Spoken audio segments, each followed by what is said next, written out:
Selamat malam teman-teman, setelah berjumpa lagi di Alkitab. Hari ini hari Senin 6 Januari 2025. Kita masuki tema yang baru di bulan Januari ini, yaitu Reach Out atau Upskill. Ya, saya Yudo, saya akan menjadi host bagi IG Live via online bareng Alkitab pada hari ini. Oke, ini Kak Roma sudah bergabung. Selamat malam Kak Roma. Halo, selamat malam Kak Yudo dan seluruh sahabat Sabda. Oke, hari ini kita akan belajar dari Amsal pasal 3, yaitu fokusnya ayat 5 sampai ayat yang 10 bersama dengan Kak Desi dan juga Kak Yohanes. Tema tadi sudah saya sampaikan untuk reach out dan upskill. Kemudian topik pertama untuk bulan ini adalah percaya dan bersandar pada Tuhan. Oke, kita sedang menunggu guys yang akan bersama dengan kita. Ya, kita akan belajar di sini nanti. Di brosurnya itu ditulis, apakah Anda takut menghadapi tahun 2025? Apakah Anda sedang mencari nasihat dari orang bijaksana tentang bagaimana menghadapi masa depan? Nah, hari ini kita akan belajar bersama-sama dari salah satu orang paling bijaksana di sejarah Alkitab ya, yaitu Raja Salomo, supaya kita bisa berani dan tidak khawatir lagi dalam menghadapi tahun 2025. Kak Roma khawatir nggak? Iya. Sebenarnya nanti pengen dijawab sih ketika kita mulai bersama-sama gitu ya. Kalau dibilang rasa khawatir mungkin ada ya, tapi harusnya tidak gitu. Karena ya firman Tuhan hari ini akan sangat menolong kita untuk bisa kuat bersama-sama memasuki tahun baru. Makanya itu juga jadi salah satu alasan tema kita sepanjang bulan Januari dan juga topik pertama kita dari Amsal pasal 3 ini. Gitu ya, anak-anak muda pasti tahu ayat ini dan pasti pernah mengalami, karena memang kalau kita lihat Alkitab ini adalah pendalaman Alkitab yang kita lakukan untuk menggali pasal-pasal yang terkenal, Pak, atau kita sebut sering pasal-pasal yang top yang ada di dalam Alkitab kita gitu. Nah, ini udah gabung nih. Iya. Kayaknya juga bergabung. Nah, kita juga akan menggali nanti bersama-sama dengan guest kita. Kita akan menggali Alkitab kita dari Amsal pasal 3 nanti itu dengan metode SAPDA, yaitu ada 5 langkah, adalah simak, analisa, belajar, 2 diskusi, dan juga nanti diakhiri dengan aplikasi. Ya, ini guest kita sudah hadir. Kita akan minta Desi dulu ya, yang sudah hadir. Oke, silakan Kak Desi memperkenalkan diri. Terima kasih Kak Yudo untuk kesempatannya. Shalom, selamat malam semuanya. Shalom. Perkenalkan, nama saya Desi Halang. Saya berasal dari Pulau Sumba, NTT. Kalau sudah ada yang pernah datang, ya puji Tuhan, pulau kami juga cukup terkenal sebagai pulau yang cukup indah di wilayah timur Indonesia. Dan saya salah satu penduduknya. Ya, terima kasih untuk kesempatannya malam hari ini, diberikan kesempatan untuk menjadi salah satu guest dalam seri Alkitab hari ini. Ya, mungkin kalau ditanya usia, saya sudah puji Tuhan 23 tahun dan puji Tuhan tertanggal 20 Desember 2024 kemarin diwisuda sebagai sarjana teologi. Terima kasih. Oke, baik. Terima kasih Kak Desi. Berarti ini juga pelayanan juga di Sumba ya? Iya, puji Tuhan Kak. Ya. Nah, ini Yohanes sudah gabung nih. Kita juga undang Yohanes untuk bisa perkenalan. Ya, silakan perkenalan dulu Kak. Shalom semuanya. Perkenalkan, nama saya Yohanes Artonang. Saya berdomisili di Lampung. Untuk usia saat ini 28 tahun. Oke, baik. Oke, teman-teman, kita sudah lengkap ini ya. Kita akan mulai kayak kita. Mari kita berdoa, akan saya pimpin. Bapak di surga, terima kasih untuk malam hari ini. Kami boleh bersama-sama dari berbagai tempat di Indonesia dan juga bersama dengan teman-teman kami. Kami akan menggali firman Tuhan dari Amsal pasal 3. Kami mohon Tuhan kiranya Roh Kudus-Mu yang Maha Hadir itu menolong kami untuk memahami firman Tuhan, untuk menggali lebih dalam dan juga mengaplikasikannya dalam kehidupan kami. Kami berdoa Tuhan untuk setiap fasilitas yang kami gunakan, baik listrik dan juga internet dan juga device kami. Tuhan jamah masing-masing benda mati ini untuk menjadi jalan, sarana untuk kami bisa bertumbuh dalam rohani kami dalam Engkau. Terima kasih Tuhan Yesus, kami berdoa bagi kami. host dan juga teman-teman guest, beserta juga dengan teman-teman yang bersama-sama dengan kami pada malam hari ini. Dan nama Yesus kami berdoa dan syukur, haleluya, amin. Oke. Amin.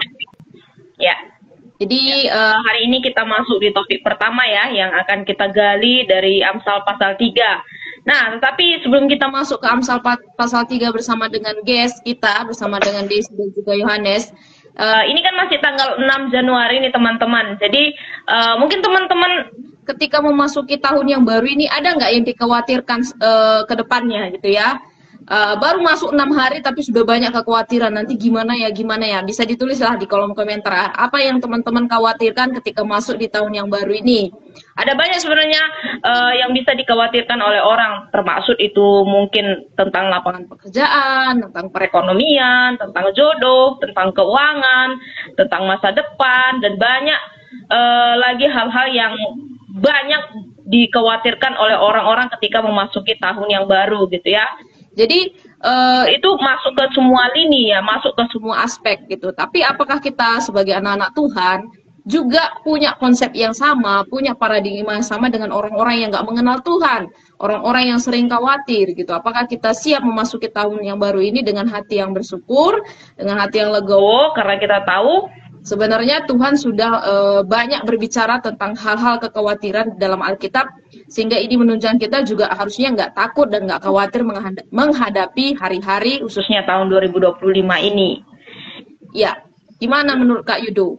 Iya, kalau dari saya sendiri ada banyak banget ya, kalau kita melihat berita-berita khususnya tentang krisis ekonomi global, kemudian perubahan iklim yang ekstrim, tadi Kak Desi juga ada cerita, 2 minggu ada fenomena yang cuaca ekstrim, kemudian yang salah satu yang bikin orang takut adalah teknologi. Jadi AI ini sangat-sangat berkembang, sangat luar biasa gitu.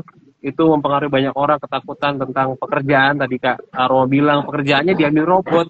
Kemudian orang-orang yang harus berkembang juga mengejar pendidikan untuk bisa mendapatkan pekerjaan itu juga sangat-sangat merasa khawatir gitu. Kemudian juga ada lagi tentang geopolitik ya, ketegangan antar negara, baik itu di belahan timur maupun belahan barat, dengan efeknya yang kemana-mana, ada ke ekonomi, ada kesehatan, ada ke macam-macam gitu. Jadi itu membuat orang, bahkan orang sendiri itu merasa khawatir begitu ya. Tapi hari ini kita akan belajar ya dari kitab Hikmat gitu ya, dari kitab Amsal gitu ya. Jadi kita akan lihat sedikit overview dari kitab Amsal ini. Silakan Koroma. Iya, kalau kita lihat kitab Amsal ini tadi seperti Kak Yudo bilang sering disebut sebagai kitab hikmat, karena hikmat juga karena memang banyak ditulis oleh Salomo gitu ya, dan beberapa penulis lainnya, tapi yang paling banyak porsinya memang Salomo. Dan kalau kita lihat sejarah dari Salomo sendiri, dia dijuluki juga sebagai bapak paling berhikmat di muka bumi ini ya. Karena kalau dilihat-lihat di dalam pengajaran hikmah yang ditulis itu lebih dari 3.000 katanya, lebih dari 3.000 Amsal yang ditulis dan 1.005 kidung ketika dia hidup gitu ya. Jadi kitab ini memang cukup panjang tetapi full semuanya dengan hikmat gitu ya, ucapan-ucapan yang bijaksana yang membicarakan tentang bagaimana sebagai orang percaya hidup dengan benar dan hidup dengan bijaksana gitu. Dan itu yang diinginkan oleh penulis, termasuk penulis Amsal termasuk Salomo di sini salah satunya, supaya orang-orang juga bisa takut akan Allah dan juga tetap berjalan di dalam jalannya Allah gitu. Iya, ya, di pasal 3 ini juga kita ngelihat dari pasal 2 sebelumnya ya. Sebelumnya kita ngelihat ada personifikasi dari hikmat gitu. Dia memanggil orang-orang yang mau dengar dengan dia, yang mau mengikuti jalannya gitu. Dia manggil mereka sebagai anakku gitu ya. Panggilan yang penuh kasih gitu untuk mendengarkan suaranya dia gitu. Nah, di pasal 3 ini kita kalau teman-teman baca nanti atau sudah tadi baca, itu menekankan pentingnya untuk mempercayakan hidup kita kepada Tuhan, bukan kepada diri kita sendiri atau hikmat kita sendiri. Nah, di pasal 3 ini juga ada beberapa poin yang sering diulang-ulang ya, seperti seruan untuk setia kepada hukum Tuhan, untuk menantikan berkat yang berasal dari hikmat yang benar, dan juga kemurahan terhadap sesama. Jadi bukan hanya dia hikmat untuk diri sendiri, tapi juga bagaimana hikmat itu menolong orang untuk bisa hidup bagi sesamanya. Iya. Nah, ini ada satu tanggapan dari Nehemia. Dia sedikit sharing, tahun 2025 sudah mulai masuk masa quarter life crisis. Ya, mungkin setiap teman-teman pasti pernah di sisi ini ya. Tapi tetap percaya apapun situasinya Tuhan beserta. Nanti setelah menggali 1 jam ke depan mungkin nggak akan takut lagi menghadapi masa quarter life crisis ini ya. Nah, kita akan menggali bersama dengan Desi dan juga Yohanes. Nanti Desi bisa baca ayat 5 sampai ayat 7. Habis itu Yohanes lanjut ayat 8 sampai ayat 10 ya, dari Amsal pasal 3 ayat 5 sampai 10. Bisa dimulai dari Desi dulu, silakan.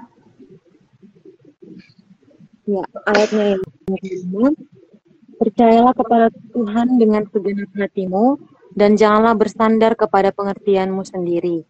Akuilah Dia dalam segala lakumu, maka Ia akan meluruskan jalanmu. Janganlah engkau menganggap dirimu sendiri bijak, takutlah akan Tuhan dan jauhilah kejahatan. Lanjut, Yohanes. Itulah yang akan menyembuhkan tubuhmu dan menyegarkan tulang-tulangmu. Muliakanlah Tuhan dengan hartamu dan dengan hasil pertama dari segala penghasilanmu. Maka lumbung-lumbungmu akan diisi penuh sampai melimpah-limpah, dan bejana pemerahanmu akan meluap dengan air buah anggurnya. Oke. Ya, kita sudah membaca, nggak banyak ayatnya, cuma 6 ayat aja gitu, dan ini yang akan kita gali dengan langkah SABDA ya. Silakan teman-teman nanti bisa mengikutinya dan bisa menuliskan juga pertanyaan atau tanggapannya di kolom komentar ketika kita menggali bersama-sama gitu ya. Silakan Kak Yudo. Iya, untuk pertanyaan yang pertama, saya akan menunjukkan ini kepada Kak Yohanes. Menurut Kakak, menurut nasihat Salomo ini kepada siapa kita harus percaya? Dan kepada siapa kita tidak boleh percaya? Itu dari ayat yang kelima. Silakan Kak Yohanes. Menurut ayat yang kelima, kita itu harus percaya kepada Tuhan dengan segenap hati, dan kita tidak boleh bersandar kepada pengertian kita sendiri. Iya. Pengertian ini kira-kira seperti apa ya, Kak? Yang dimaksud dengan pengertian itu, pengertian yang di sini artinya apa ya? Pengertian kita sendiri itu maksudnya dengan segala kita mengandalkan diri kita sendiri. Kita tidak boleh mengandalkan kekuatan kita sendiri, kita tidak boleh mengandalkan apa yang kita miliki, tapi kita harus percaya dan selalu mengandalkan Tuhan dalam segala hal. Oke. Iya. Thank you. Kak Roma mungkin ada tambahan? Iya. Saya tertarik karena di ayat 5 ini dengan segenap hatimu gitu ya. Memang ada kalimat percaya dan juga tidak bersandar, tapi menariknya karena dengan segenap hatimu ya. Kitab Amsal ini sering pakai kata hati itu berkali-kali ya. Apalagi Amsal 3 ya, yang paling terkenal itu ya, jagalah hati dengan segala kewaspadaan gitu. Jadi kata hati ini termasuk sering dipakai oleh penulis, oleh Salomo untuk menjelaskan bahwa segala sesuatu itu berpusat kepada hati, entah itu dalam pikiran, kehendak, perasaan. Jadi hati bukan cuma sekedar organ fisik di sini, tetapi pusat kehidupan. Dan dari pusat kehidupan inilah nanti kendali kehidupan kita itu dipimpin oleh siapa gitu. Dan di sini pemazmur, iya benar sih pemazmur. Salomo menjelaskan bahwa percaya itu bukan hanya sekedar percayaan saja gitu, tetapi dengan segenap hati sebagai pusat kendali kehidupan kita. Nah, itu sih. Oke. Nah, kita akan lihat di ayat 6 ya, karena ya, kita akan lanjut ke ayat 6. Apa yang akan terjadi jika kita mengakui Tuhan dalam segala tindakan kita? Kalau dilihat bersama dari ayat 6 ini. Silahkan. Mungkin ada suara anjing di tempat siapa?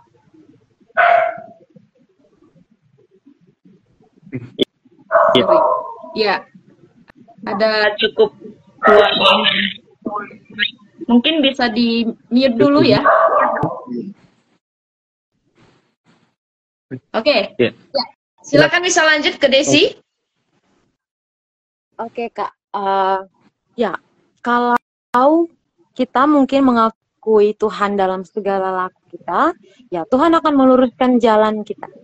Itu berarti misalkan ayat yang ke-6 ya, meluruskan jalan.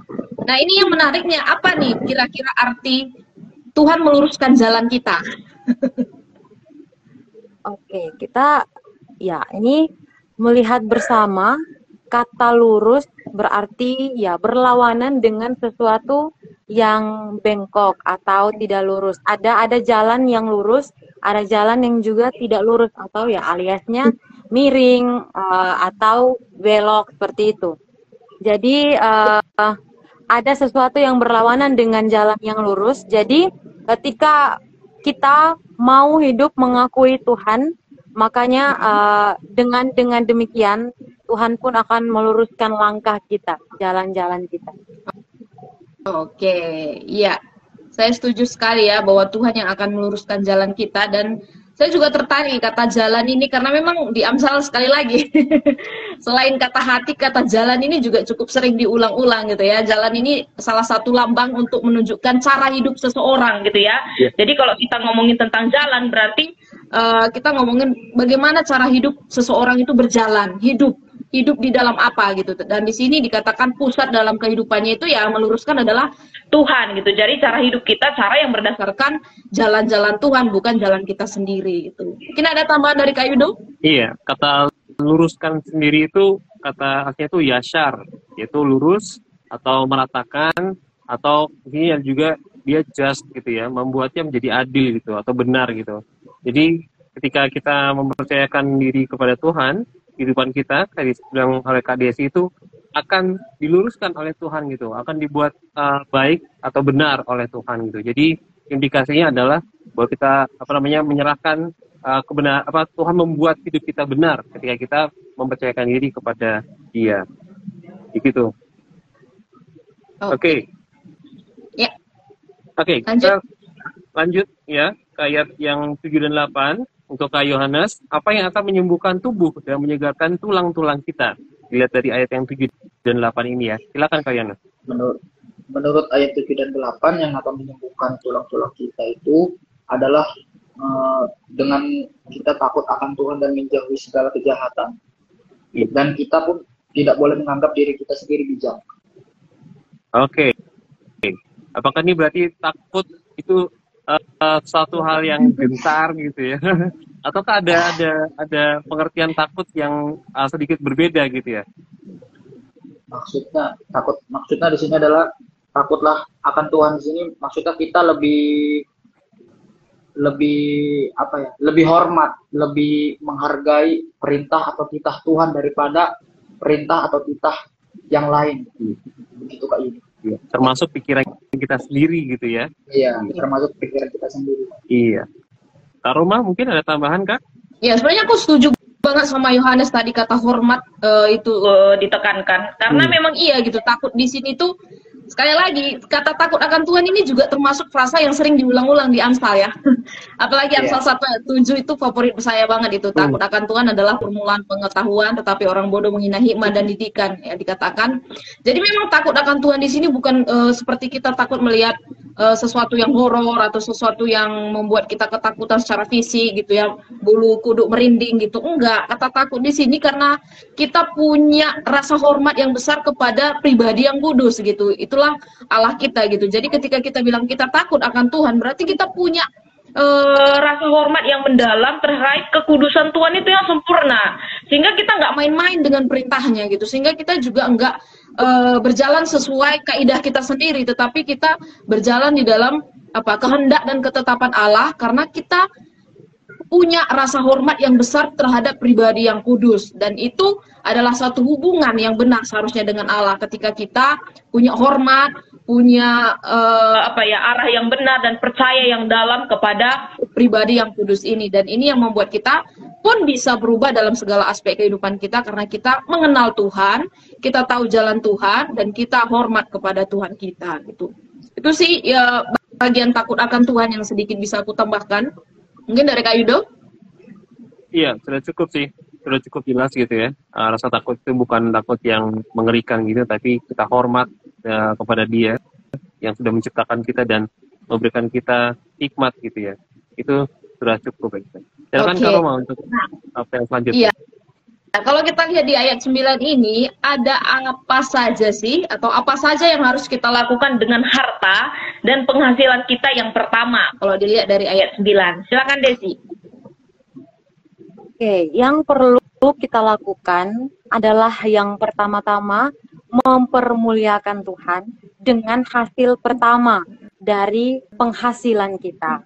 Dan dengan demikian, maka lumbung-lumbung kita atau bejana kita, perbendaharaan kita akan diisi melimpah oleh Tuhan sendiri. Iya. Ini kalau kamu sempat menggali nggak kata hasil pertama di sini di ayat 9 ini? Oh ya, ya Kak. Hasil pertama, ya harta yang merupakan hasil pertama, yang kita juga tahu bahwa penghasilan seseorang adalah bentuk atau sesuatu yang dirindukan oleh siapapun yang sementara berusaha keras, seperti itu. Jadi kalau berbicara soal hasil pertama adalah memberikan yang terbaik atau yang terutama bagi Tuhan, menunjukkan rasa syukur. Dan ini juga ada nyambungnya dengan ayat-ayat sebelumnya bahwa penghormatan atau takut akan Tuhan dinyatakan lewat itu tadi, menunjukkan rasa syukur terhadap pemberian hasil pertama, penghasilan dari apa yang dihasilkan, bahwa juga itu menunjukkan rasa syukur tadi, menunjukkan bahwa Tuhanlah sumber segala sesuatu, Tuhanlah sumber harta itu. Amin. Demikian. Iya, jadi tahun 2025 ini bukan cuma sekedar menyerahkan fisik saja ya kepada Tuhan, itu udah oke, tapi di sini dikatakan muliakan Tuhan dengan harta. Berarti dengan kelimpahan ada yang kita punya itu juga harus kita pakai untuk memuliakan Tuhan ya, bukan untuk memperkaya diri kita sendiri gitu. Ya, silakan Kak Yudo. Ini juga perintah Tuhan dari hukum Musa ya, di Imamat pasal 27 ayat 30 itu. Kalau kita baca di situ, Tuhan bilang, demikian juga segala persembahan persepuluhan dari tanah, baik dari hasil benih, dari tanah maupun dari buah pohon-pohonan adalah milik Tuhan. Itulah persembahan yang kudus bagi Tuhan. Bahkan kita baca di kata atasnya itu, bahkan semua manusia, semua hewan, ladang itu milik Tuhan gitu. Jadi kita kalau tadi kita mempersembahkan itu, kalau buat saya sih akhirnya kita punya mindset bahwa kita bukan hanya memberikan syukur kepada Tuhan, tapi kita mengembalikan kepada Tuhan apa yang menjadi miliknya Dia gitu. Dan itu juga jadi satu saya pikir satu praktek yang baik gitu ya. Dan kalau nggak salah nih, kalau di gereja saya ya, ayat ini dipakai buat ketika kita memberikan persembahan gitu. Jadi ketika kita memberikan persembahan, ada ayat yang mendasari diambil dari Amsal ini gitu. Dan ini waktu saya baca-baca lagi pendalaman, oh iya ya ini ayat yang familiar banget, tapi ketika kita ngeliat ke belakang, ini lebih dalam lagi kalau kita mengerti dari kitab-kitab sebelumnya gitu. Iya. Oke. Bisa lanjut ke ayat 9. Ayat 10. Iya. Oke, buat Kak Yohanes dari ayat yang 9. Apa hasil dari melakukan ayat yang ke-9 itu tadi? Sebenarnya sudah di-spill Desi sih tadi dikit ya. Iya, betul sekali. Iya. Hasil dari ayat 9 itu tadi ya, ayat 10 ya, dikatakan maka lumbung-lumbungmu akan diisi penuh sampai melimpah-limpah, dan bejana pemerahanmu akan meluap dengan air buah anggurnya. Itu sih artinya ya, berkat penyediaan Tuhan itu diisi Tuhan sampai penuh, bahkan sampai melimpah dikatakan di sini. Karena kita memuliakan Tuhan dengan harta kita. Itulah tadi hasil dari ayat 9 tadi. Maka berkat penyediaan Tuhan atas kita itu tidak akan ada habisnya. Terus diisi Tuhan sampai penuh, bahkan sampai melimpah. Oke. Ya. Dari Kak Roma, ada tambahan Kak? Iya. Sebenarnya bagian ini nanti dibahas di bagian analisa ya. Betul sekali. Kita akan lebih dalam lagi menggali di sini ya. Iya, secara teologis nanti kita akan gali. Tapi di sini memang benar ya, tentang pemeliharaan Tuhan, tentang providensial Tuhan ya, bahwa kita nggak akan kekurangan ketika kita melakukan ya. Jadi jangan hanya comot ayat ini aja ya. Kalau kita cuma suka mencomot ayat, ayat ini udah teologinya kemakmuran sekali ya. Lumbung berlimpah-limpah gitu. Tapi nggak melihat ayat sebelumnya. Tadi di ayat sebelumnya dikatakan jangan bersandar kepada kekuatan, percaya kepada Allah dan lain sebagainya gitu. Jadi perlu melihat ayat sebelumnya sebelum mencomot ayat 10 ini saja gitu. Itu Atau sih. ini juga bisa Dan jadi kayak ini Kak Roma. Jadi kayak apa namanya semacam transaksi antara manusia dan Tuhan gitu ya. Kita ngasih ke Tuhan, Tuhan akan ngasih ke kita gitu. Jadi ya itu harus makanya kita langkah simak ini menolong kita untuk melihat, oh ternyata ada rangkaian besar yang perlu kita pahami sebelum kita mencomot gitu ya, atau kita mendalami ayat yang ini. Silakan iya. Kak Roma. Ini ada 2 tanggapan sih sebelum kita masuk ke bagian analisa. Kak Tere menanggapi takut di sana artinya adalah hormat karena dia adalah Allah Allah yang berkuasa. Dan Kak Jenny menanggapi juga bahwa jangan takut sebab Tuhan beserta kita gitu ya. Jadi nggak ada alasan kita untuk takut. Nah, sekarang kita akan lihat di bagian analisa. Ini sedikit lebih lanjut lagi dari simak, kita teliti lebih dalam lagi. Salomo meminta kita untuk mempercayai Tuhan dan tidak bersandar pada pengertian kita sendiri ya. Kita sudah lihat tadi ayat ini. Nah, apa nih bedanya dan mengapa? Mungkin saya minta dari Yohanes ya, supaya bisa berbalik. Oke, silakan Yohanes. Iya, bedanya percaya kepada Tuhan dengan bersandar kepada pengertian kita sendiri adalah bahwa kalau kita percaya kepada Tuhan artinya ya kita harus dengan segenap hati, kita harus hanya berpegang kepada Tuhan, tidak ada yang lain. Kalau kita bersandar kepada pengertian kita sendiri, ya artinya ya kita nggak memiliki kekuatan apapun. Kita hanya harus mengandalkan Tuhan karena Tuhan hanya akan mendatangkan berkat dan sukacitanya kepada kita. Itu bedanya. Kurang lebih seperti itu. Oke, ada tambahan nggak dari Desi? Atau udah pas nih? Ya, mungkin ya tambahan sedikit, Kak. Percaya pada Tuhan, berkata juga kenapa disambungkan dengan kalimat segenap hati. Ya, seperti yang tadi Kak Roma juga sudah katakan bahwa hati adalah pusat kehidupan manusia, bahwa percaya kepada Tuhan itu secara totalitas, all out istilahnya, tidak setengah-setengah. Yang segenap berarti berlawanan dengan setengah-setengah, apalagi mungkin ya yang lebih kecil dari setengah apa ya kira-kira, seperempat mungkin atau ya. Jadi ayat ini juga menekankan bagaimana totalitas seseorang percaya sama Tuhan dan tanpa keraguan sedikit pun, bahkan tanpa syarat pastinya.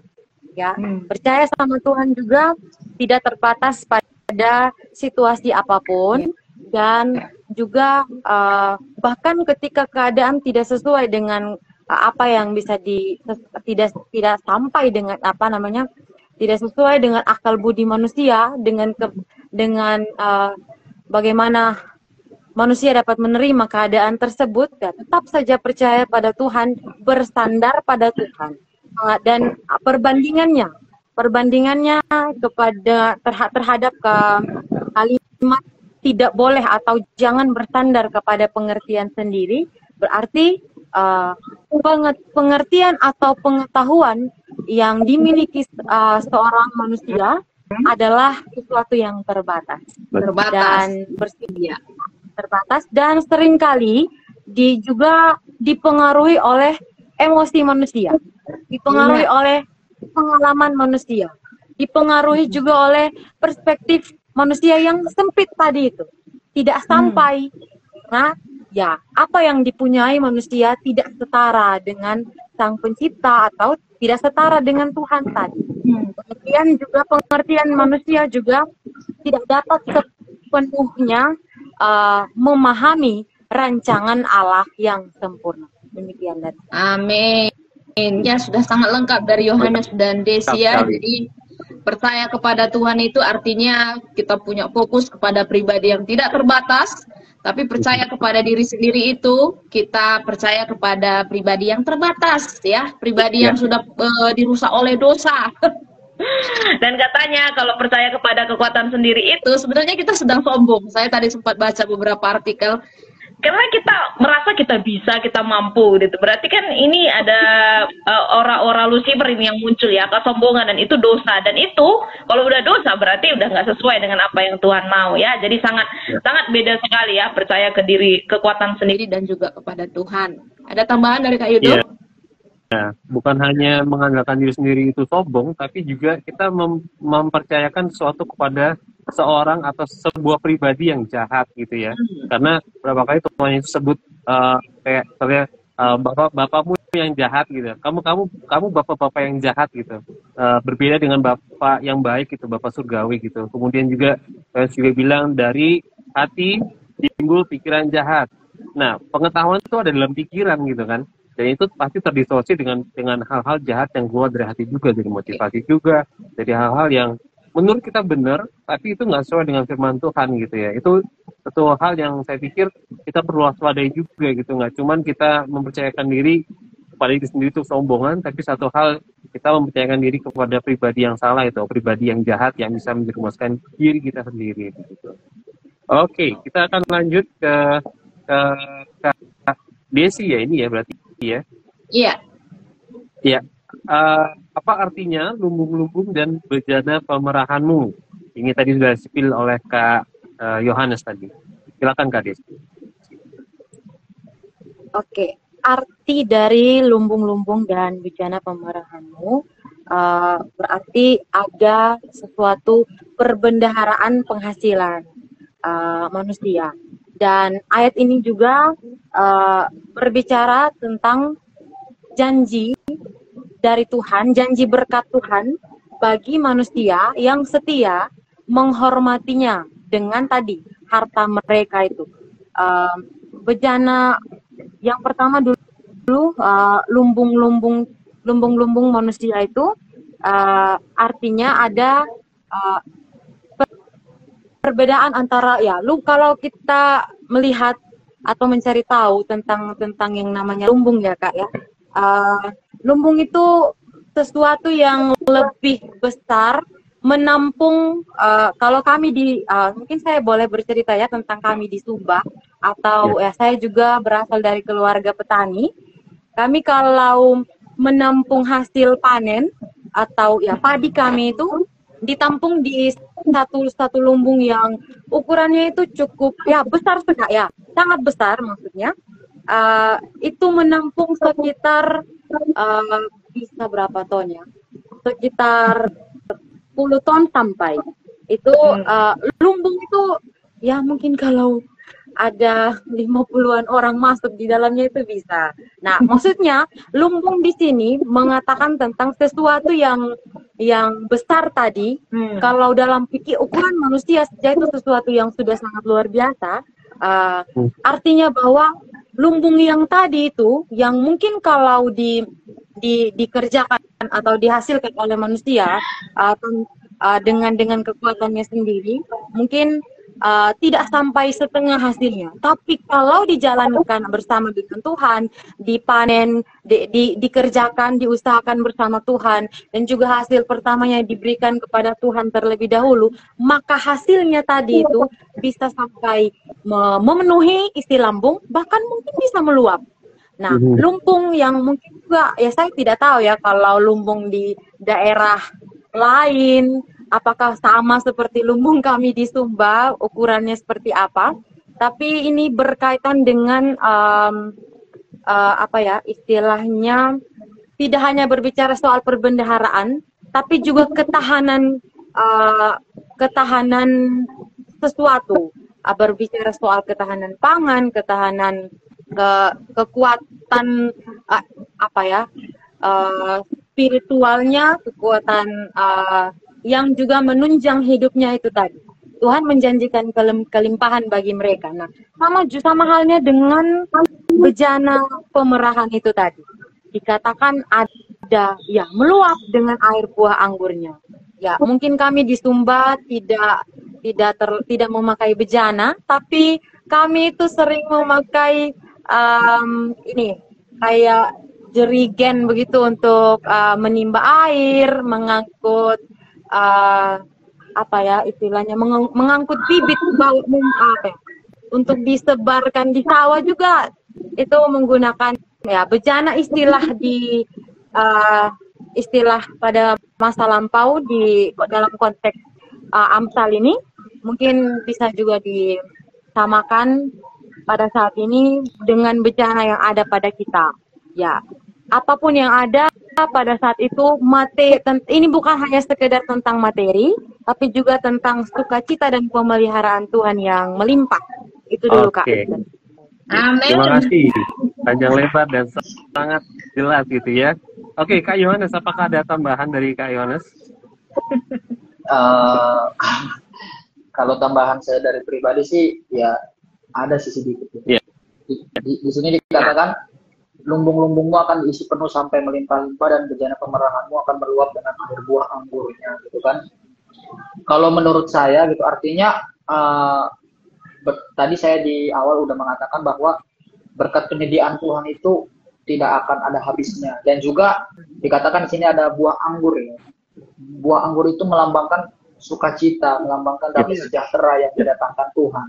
Artinya nggak cuma berkat secara materi mungkin, artinya ada damai sejahtera, ada sukacita yang akan Tuhan berikan yang kita sendiri nggak bisa bayangkan gitu loh. Bahkan dunia sendiri nggak bisa berikan kepada kita kalau kita tadi melakukan ayat yang 9 tadi.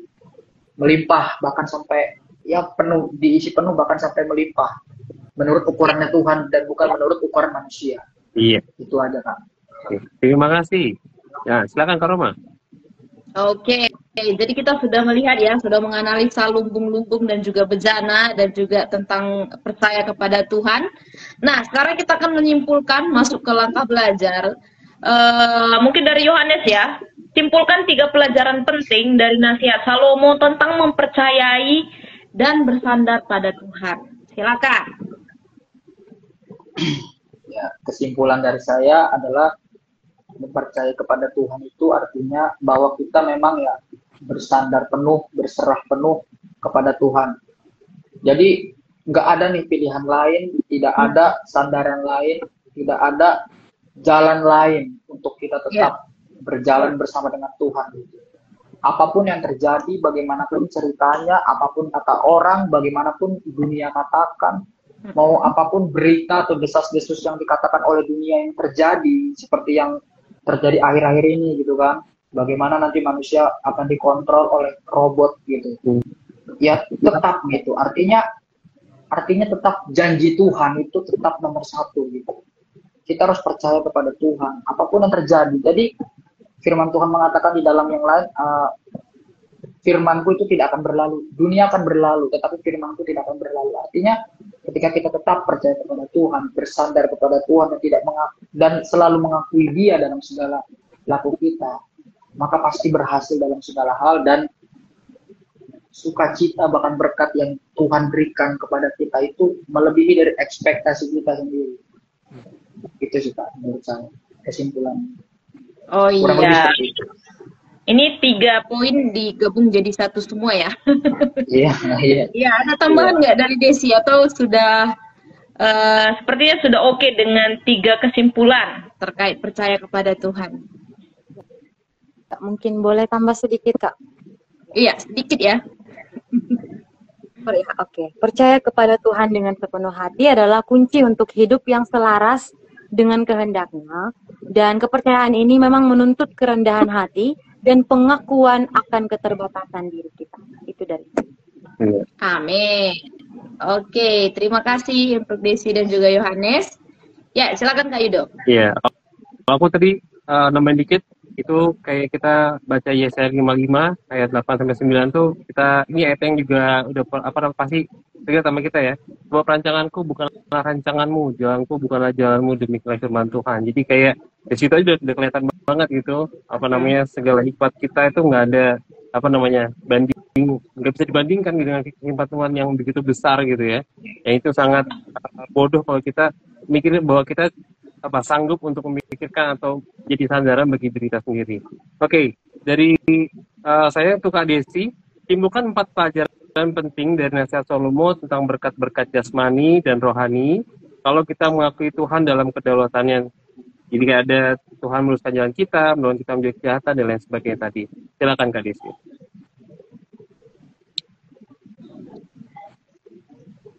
Di unmute dulu Kak. Ya mohon maaf ya, mungkin terlalu bersemangat ini. Ya, dari saya menyimpulkan 4 pelajaran penting dari nasihat Salomo tentang berkat-berkat jasmani dan rohani. Kalau kita mengakui Tuhan dan kedaulatannya dalam hidup kita, ya hikmat sejati dimulai dengan rendah hati di hadapan Tuhan dan rasa takut akan Dia, dan juga mendorong kita untuk menjauhi kejahatan. Lalu yang berikut, kehidupan yang tunduk pada Tuhan akan membawa kedamaian dan kesehatan, baik secara fisik maupun mental kita. Ya, kita berhadapan juga dengan keadaan di mana saat ini, tadi dikatakan ada ya quarter life crisis ya. Itu juga. Jadi ya, yang berikut, harta adalah alat untuk memuliakan Tuhan, bukan sekadar untuk kesenangan pribadi. Dan di era materialisme ini, Amsal dari Salomo, nasihat Salomo ini juga menguatkan. Lalu yang terakhir, setia dalam memberi kepada Tuhan akan mendatangkan berkat yang melimpah, baik secara materi maupun spiritual. Demikian kan. Iya, berarti kita tidak hanya hidup berdasarkan pengertian, atau kita menyerahkan seluruh pikiran kita kepada Tuhan, menundukkan kepada Dia, dan juga kita juga taat kepada hukumnya gitu ya. Dan itu yang akan menolong kita untuk tadi, pertama saya juga setuju, kita menjauhi kejahatan, itu juga menolong kita untuk pikiran kita tuh nggak ada beban atau tekanan gitu ya. Kemudian juga mental health kita juga terjaga, saya setuju banget. Ketika kita menyerahkan segala sesuatu kepada Tuhan, kita percayakan segala sesuatu kepada Dia, Dia akan memiliki hikmat yang lebih besar daripada kita untuk bisa mengatur hidup kita gitu ya. Kak Roma, ada tambahan dari Kak Roma? Ya, sudah oke sih. Jadi lengkap ya, secara jasmani, secara rohani, itu semuanya ada terkontrol di dalam tangan dan pemeliharaan Tuhan ya. Jadi sebenarnya dari langkah 1, 2, 3 sampai kita menyimpulkan hari ini, apalagi ya alasan kita sebenarnya untuk khawatir. Tapi tetap ada juga memang alasan kebanyakan orang. Nah, makanya kita akan coba lihat di langkah yang berikutnya. Kiranya ini agak relate gitu ya dengan kita semua, teman-teman. Jadi nanti teman-teman kalau punya pengalaman bisa bagikan juga ya. Sementara kita membahas bagian berikutnya atau mungkin dari penjelasan kita sebelumnya. Silakan bisa dibagikan di dalam kolom komentar. Nah, mana nih yang lebih sering dipilih orang? Ini silakan dibagikan ya. Mengkhawatirkan masa depan atau mempercayai Tuhan? Kalau mengkhawatirkan masa depan kenapa? Kalau mempercayai Tuhan kenapa? Ya, silakan dari Yohanes.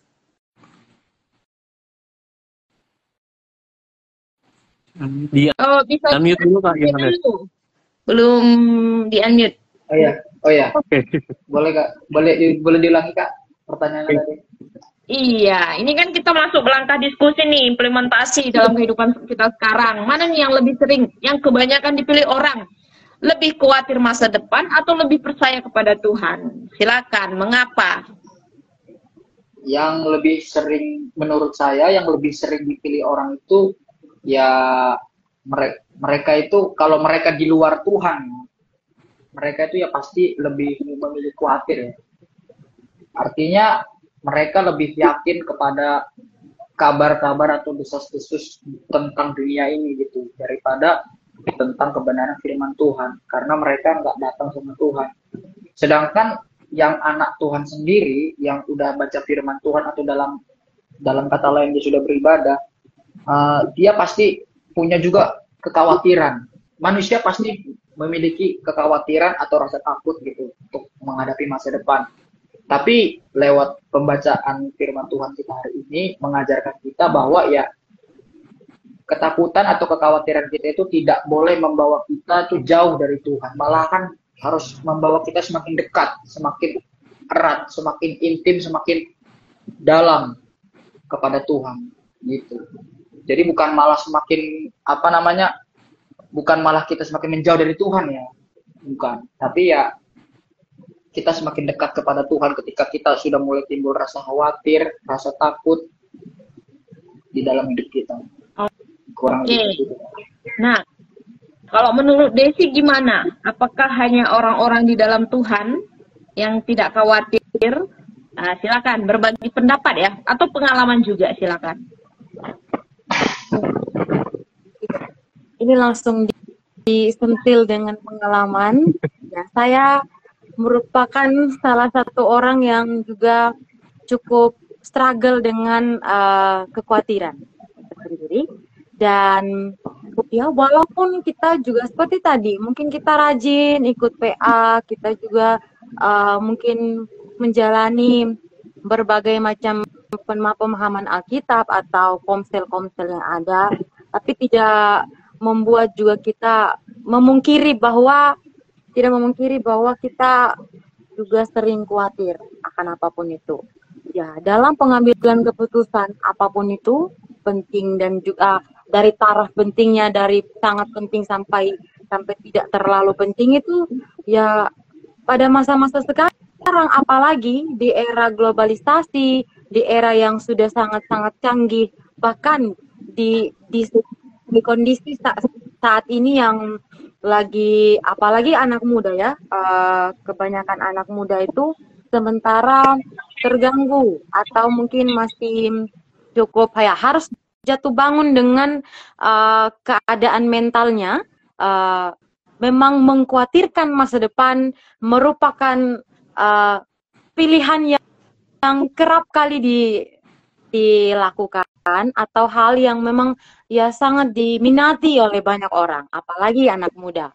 Dan ya hal seperti itu ya, kalau mau ditanya kenapa, saya mau juga ceritakan tentang pengalaman saya sendiri, bahwa rasa takut terhadap hari esok itu selalu menghantui.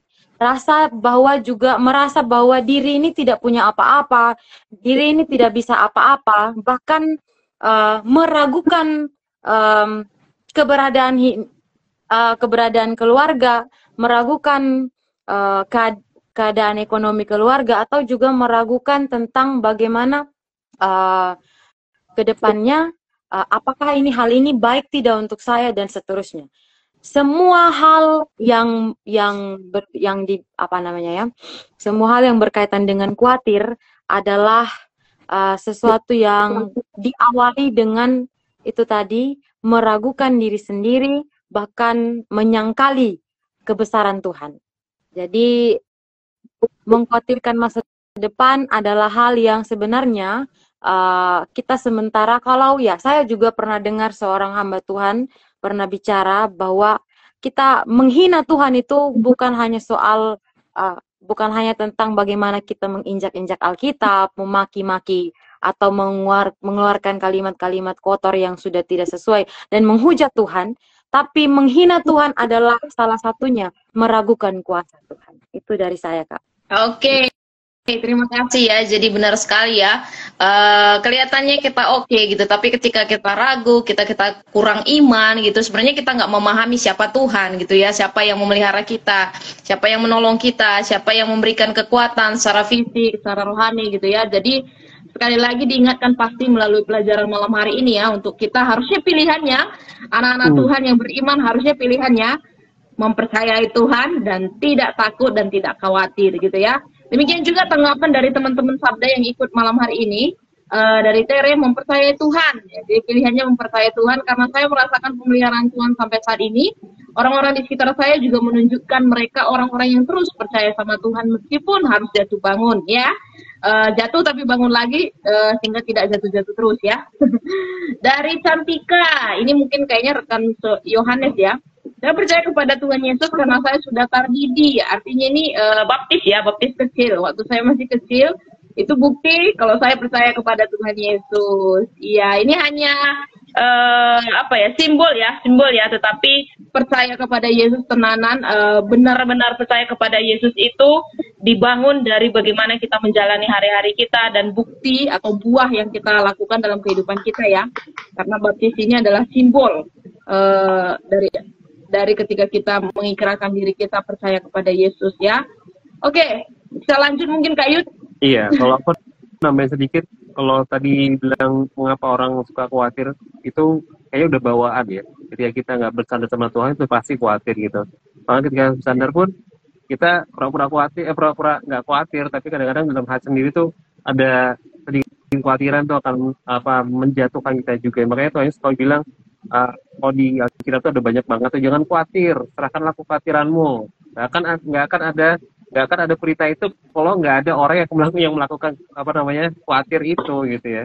Itu manusiawi ya, tapi juga kita punya Tuhan yang Maha Kuasa, yang teman-teman sudah share, ya nggak ada alasan untuk kita jujur di hadapan Tuhan dan menyerahkan kekhawatiran kita. Oke, untuk Kak Yohanes, betulkah, Kak Desi ya, Kak Desi, betulkah ada hubungan antara mempercayai Tuhan dan kesehatan tulang dan tubuh? Mengapa? Silakan Kak.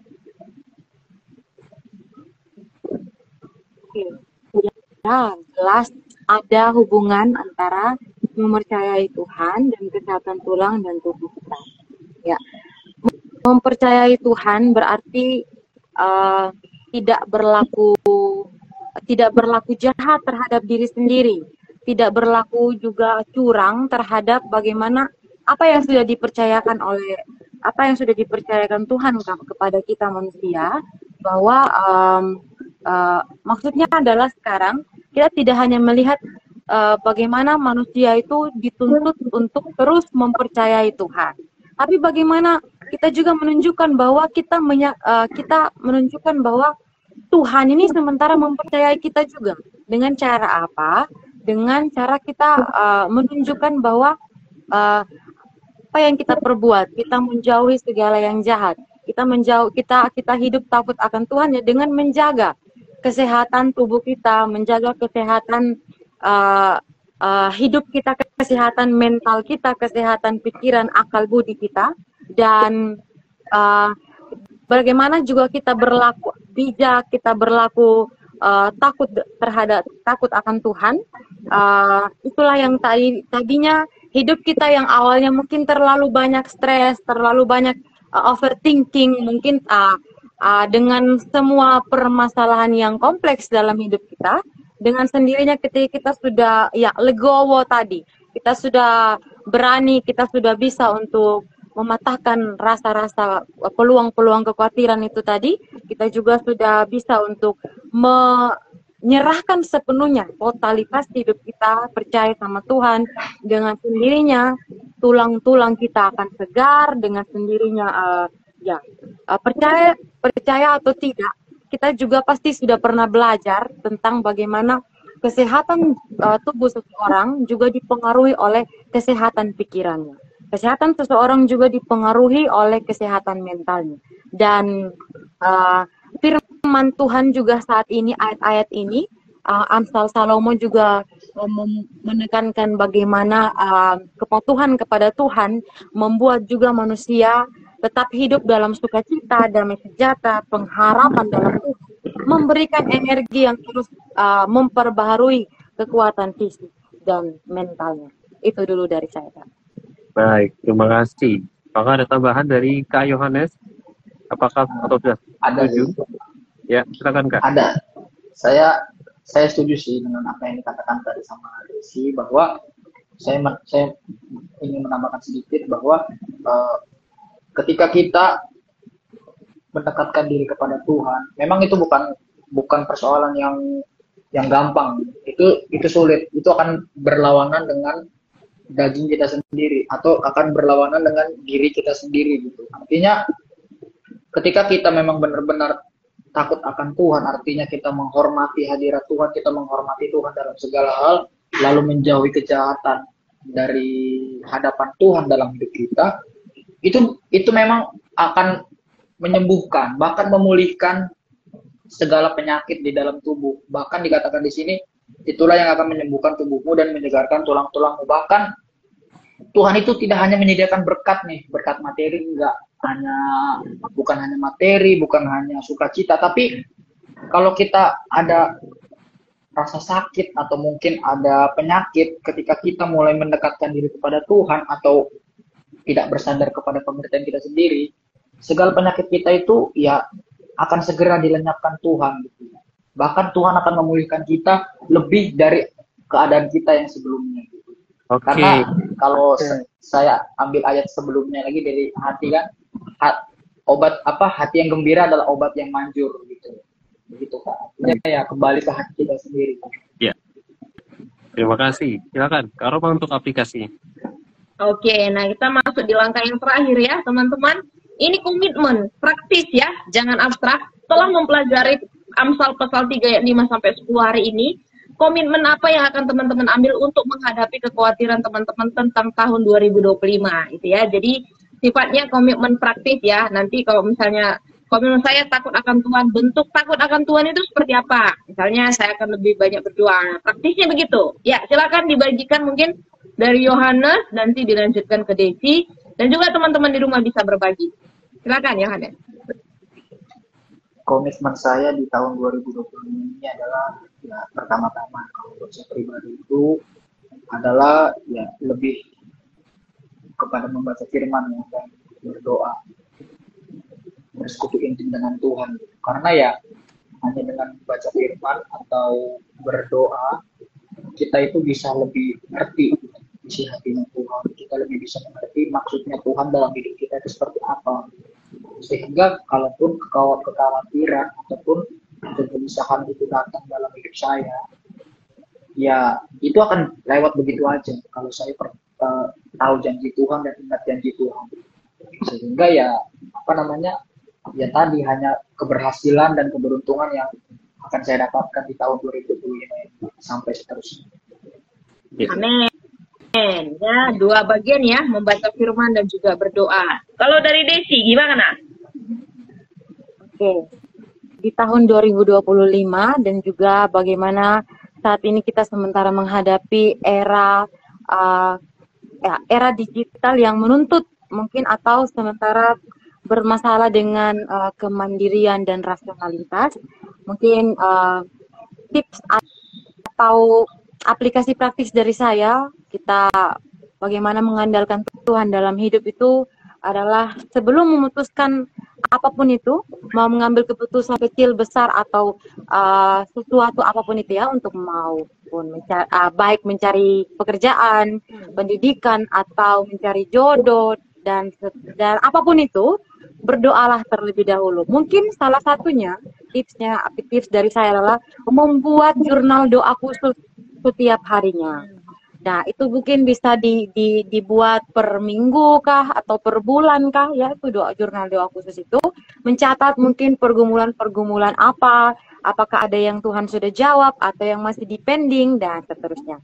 Mungkin juga mempraktikkan doa-doa singkat sebelum melakukan aktivitas apapun itu. Lalu kita percaya juga bahwa ayat-ayat tadi itu mendorong kita agar terus hidup berhikmat dalam bimbingan dan dalam bimbingan Tuhan. Itu menolong kita juga untuk menepis peluang-peluang khawatir. Oke, ya ada banyak tips yang akan dijalankan oleh Desi ya seputar doa dan juga hidup lebih berhikmat ya, seperti apa yang sudah dikatakan oleh firman Tuhan. Nah, ini dari Tere juga komitmennya sangat ada, yaitu percaya Tuhan, supaya ada rasakan damai, sukacita, dan gembira. Semua itu akhirnya jadi obat bagi tulang dan tubuh kita ya. Jadi ini memang tadi ya, Amsal juga yang mengatakan bahwa jagalah hati, karena dari situlah terpancar kehidupan, dan hati yang gembira adalah obat yang manjur. Oke, terima kasih Desi, Yohanes, dan seluruh sahabat Sabda, teman-teman semua, teman-teman IOPA yang sudah mengikuti PA Online Alkitab selama sepanjang 1 jam ini. Dan pastinya kita sudah belajar banyak dari 6 ayat yang sekiranya singkat, tapi juga ternyata punya makna yang sangat dalam bagaimana kita memulai tahun baru. Sekali lagi ya, berarti kita akan ambil komitmen untuk memulai tahun baru ini dengan menghilangkan kekhawatiran, menghilangkan ketakutan, dan hidup di dalam hikmat dan percaya kepada Tuhan, sehingga kita tidak mengandalkan pengertian kita sendiri, karena itu sama saja kita ragu dan tidak percaya kepada Tuhan. Ya, silakan Kak Yudo bisa memberikan kesimpulan. Ya, PA dari Amsal pasal 3 ayat 5-10 ini mengajarkan kita untuk mempercayai Tuhan dengan sepenuh hati, segenap hati, dan tidak bersandar pada pengertian kita sendiri yang lemah, terbatas, dan juga jahat. Nah, kepercayaan kita kepada Tuhan itu akan membawa kita kepada kelimpahan, baik dalam hal materi maupun dalam hal jasmani, yang saja itu diinginkan Tuhan untuk shalom kita ya, untuk peace kita. Dan juga ketika kita masuk ke tahun 2025 ini, kita percaya pada Tuhan bahwa Dia akan meluruskan jalan kita dan juga akan mengalahkan kekhawatiran kita yang apapun itu dalam hati kita dalam masuk tahun 2025 ini. Sekian. Amin. Ya, kalau teman-teman di rumah punya teman yang lain yang sedang khawatir dan sedang takut, silakan bagikan firman Tuhan ini. Kiranya ini bisa menolong teman-teman yang lain, teman-teman muda yang lain juga untuk tetap percaya kepada Tuhan menghadapi tahun 2025 ya. Jangan takut, nggak punya jodoh, nggak punya teman hidup, nggak punya masa depan. Semua aman ketika kita ada di dalam Tuhan gitu ya. Teman-teman yang mau bergabung juga untuk menjadi guest, silakan menghubungi kita, DM kita di IPA ini. Kita juga akan memberikan panduan juga untuk teman-teman untuk bisa menjadi guest yang baik, mendalami Alkitab bersama-sama dengan kita, supaya teman-teman juga semakin upskill juga ya, Kak Roma ya. Ya, benar sekali. Salah satu tips untuk bisa upskill ya, melalui Yohanes dan Desi yang sudah memberikan contoh yang baik. Ya, oke, kita akan tutup. Silakan Desi bisa menutup dalam doa.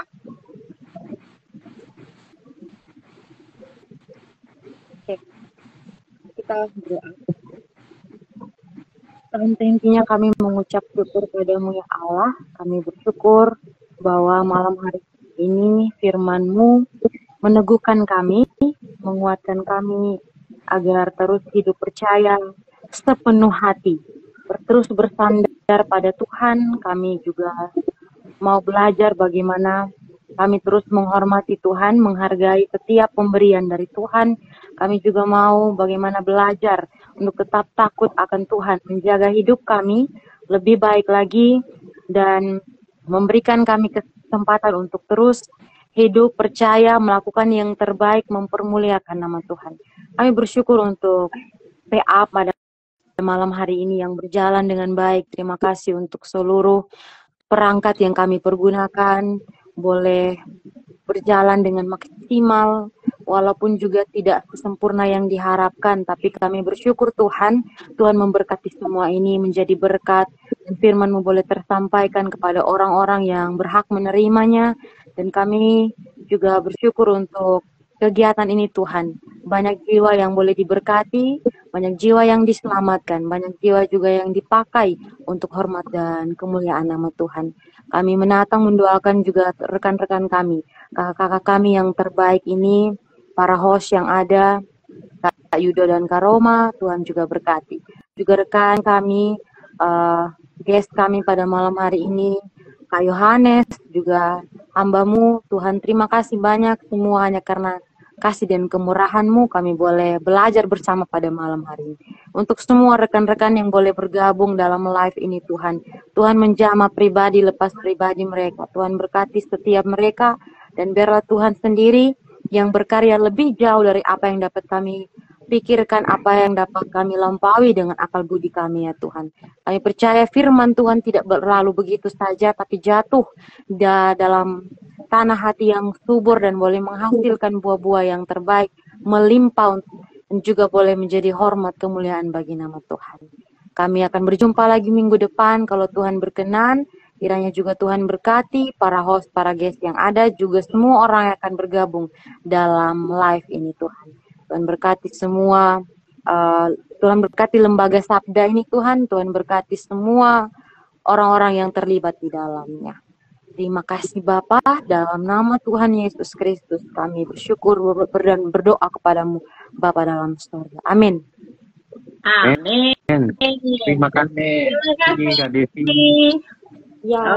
Ya. Terima kasih Kak Yohanes juga, dan juga teman-teman yang sudah bergabung dengan kami semua pada malam hari ini. Sampai ketemu minggu depan. Salam. Ayo PA. Nah, teman-teman, kita akan ketemu lagi minggu depan, masih di dalam PA Online bareng, tanggal 13 Januari di waktu yang sama ya, 19.30 waktu Indonesia Barat sampai selesai. Masih tema Januari ya, tentang upskill, dan kita akan belajar dari 1 Timotius 4 ayat 6 sampai 10. Ini juga ayat yang terkenal sekali, siapa sih yang nggak tahu ya, tentang latihan rohani dan juga versus latihan jasmani. Seperti apa itu? Pasti akan berguna untuk kehidupan kita yang sekarang dan juga yang akan datang. Silakan bisa hadir, bisa diaktifkan notifikasinya supaya bisa bergabung dan belajar bertumbuh melalui pendalaman Alkitab, gitu ya.